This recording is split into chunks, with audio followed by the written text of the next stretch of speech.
Hello everyone, welcome to the video tutorial series of the web development. I am your instructor Varshata.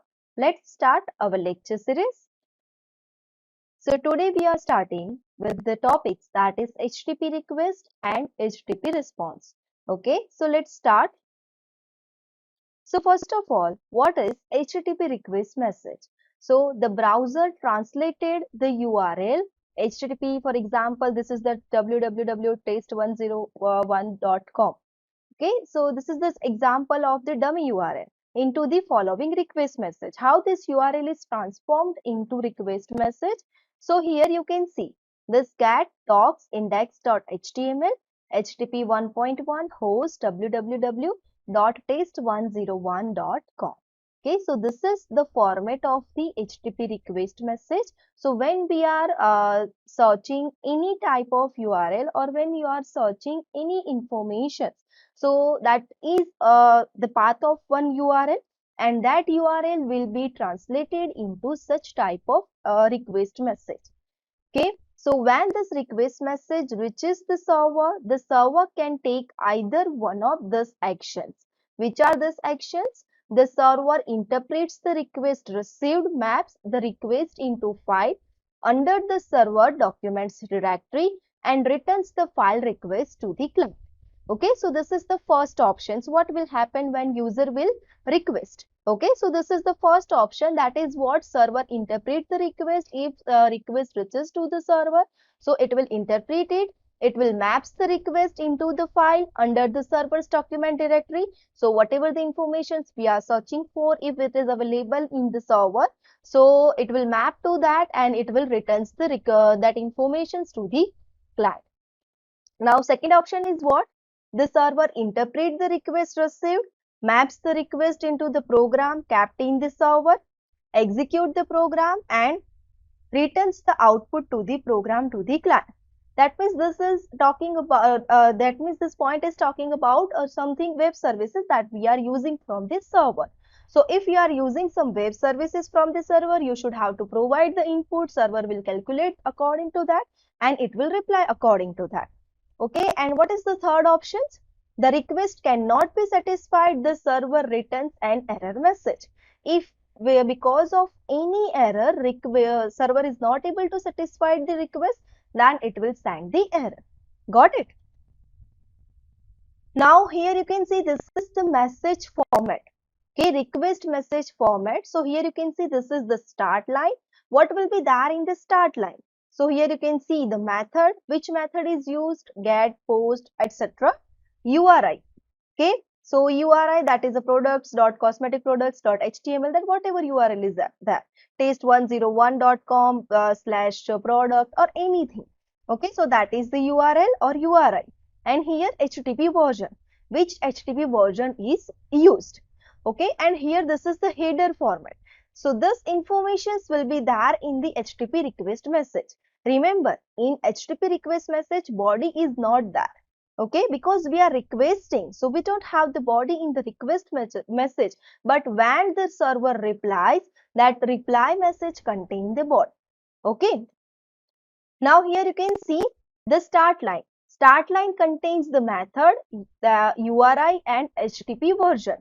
So method is, it is like command that is given to the server, that server will know what to do. That means which method the message is using. Okay, whether get, post, head, example, these are the different methods for the HTTP request and response that we will see later on. Okay, then next one is the URI. It expands to uniform resource identifier, is a set of readable characters and a way to locate the resource. Okay, so URI, it expands the uniform resource identifier, that means your uniform resource located, that address that is defined using the URI. So that means it defines as an identifier. And next is the HTTP version. It specifies the version of the HTTP client client is using, which version is used by the client. So it specifies that. Now next, in the header format, we have informational rules, which are the host, that means specifies the address of the server where we are sending a request. Then accept specifies the file type we are requesting, and accept language specify the language. So this three information is there in the header format. Okay, host, which specifies the address of the server where we are sending the request. Access specifies which type of file we are requesting, and accepts language specifies the language. And it does not contain body in request. So as I told you, request message never have the body itself, because we are requesting the information. So we don't have that body in the request message. Now, which are the different HTTP methods? Before starting that, let's see. HTTP supports several different request commands called HTTP methods. So different commands is that is used to how to transfer the informations. Okay, whether it is in encrypted form, or whether we are sending it directly. Okay, every HTTP request message has a method, and the method tells the server what action to perform. Why we are sending this method type? Because that method tells to the server what action should be done with this request message. That's why we are sending the method name with the request message. Okay, so here you can see different request method is there in the HTTP. So first one is the get, most commonly used, that is get and post. Okay, so get method, a client can use the get request to get a web resource from the server. Okay, and head, a client use the head request to get the header that a get request would have obtained. So to get the header, you can use the head method. Post method, that is used to post the data to the web server. So when you want to post the data to the web server, at that time you can use the post method. Then put, ask the server to store the data. Okay, so if you want to store the server data, if you want to store the server, if you want to store the data, so at that time you can use this put method. Then delete, ask the server to delete the data. Options, ask the server to return the list of the request methods it supports. And next one is the connect. Why connect is used? Connect is used to make the connections to the another host and simply reply the content. Okay, so these are the HTTP request methods. Next one is the URL. Okay, so that URL is specified in the HTTP request message that we have learned in the last lecture also. So just have the brief introductions about this. A URL, that means what? The uniform resource locator, the unique identifications of the file, of the document, of anything that is available on the internet that have the unique identification, that is known as the uniform resource locator, or you can say uniform resource identifiers. Okay, so URL is used to uniquely identify the resource over the web. Okay, and this is the syntax for it, and it has the different meaning of this. HTTP or HTTPS, that is a protocol. Then we have the host name, then we have the port, and then we have the directory path, and then we have the content. Okay, so in this format the URL should be there. Now next is the HTTP request message version. So first version of the HTTP was HTTP 09, which was introduced in 1991. Okay, and the latest version of HTTP is HTTP 3, which was published in the 2019, and it is an alternative to its processor, that is HTTP 2. Now this latest version is already in use on the web with the help of UDP. UDP, that means what? User datagram protocol, instead of the TCP, that is transmission control protocol, for the underlying the transport protocol. Now next we will see the HTTP response message. Till now we have seen the HTTP request message. So now we will see the HTTP response message. So here you can see this is the format for the HTTP response message. Here start line. In start line we have the HTTP version and status code. Okay, do you have notified that here we don't have the methods?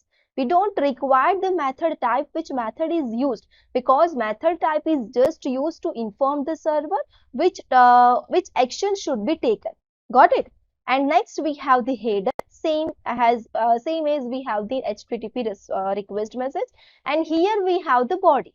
Why? Because this is the reply message. So always reply message contain the body. So here we have the body.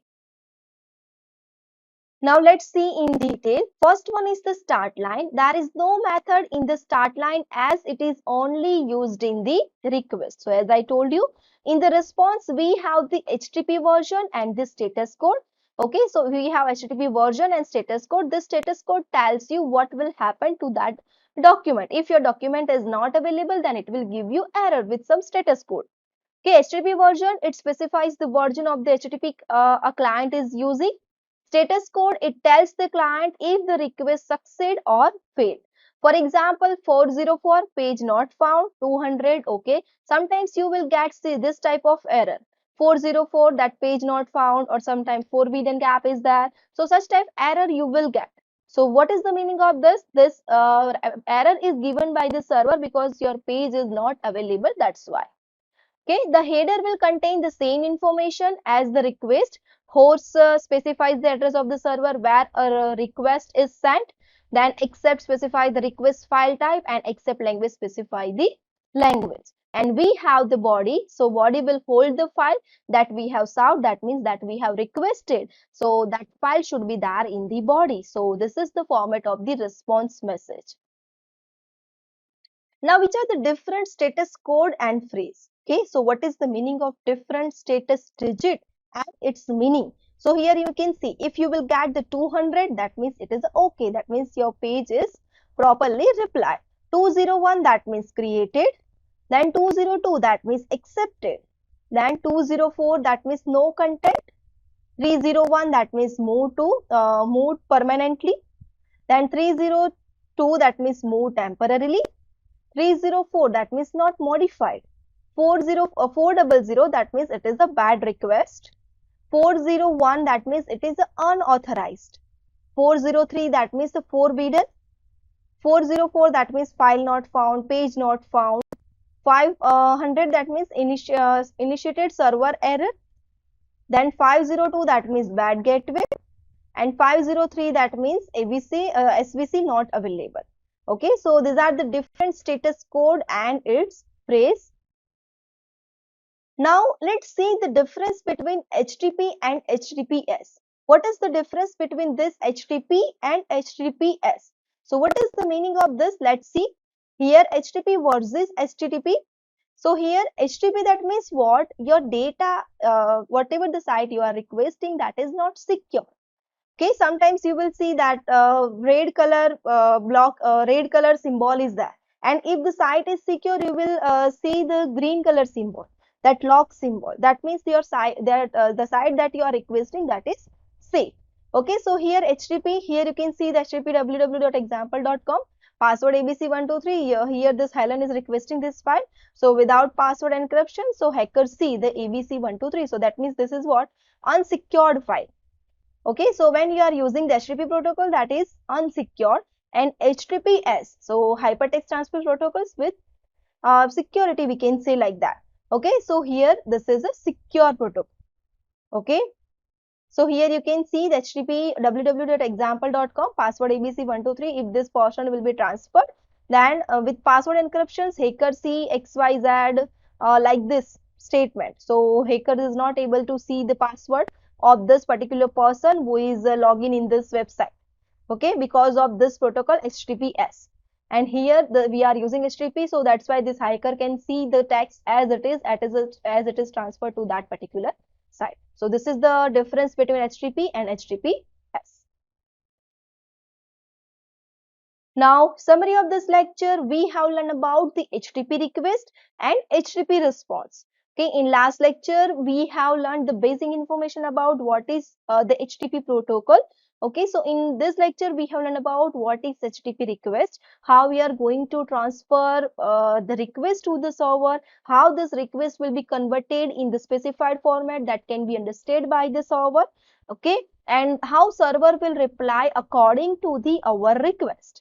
Okay, so if any error is there, so it will give some error phrase like 404, 403, etc.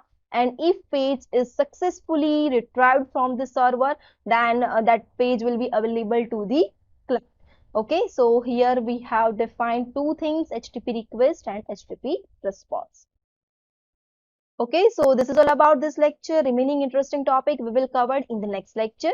Thank you for watching. We will meet in the next lecture with a new topic. Thank you.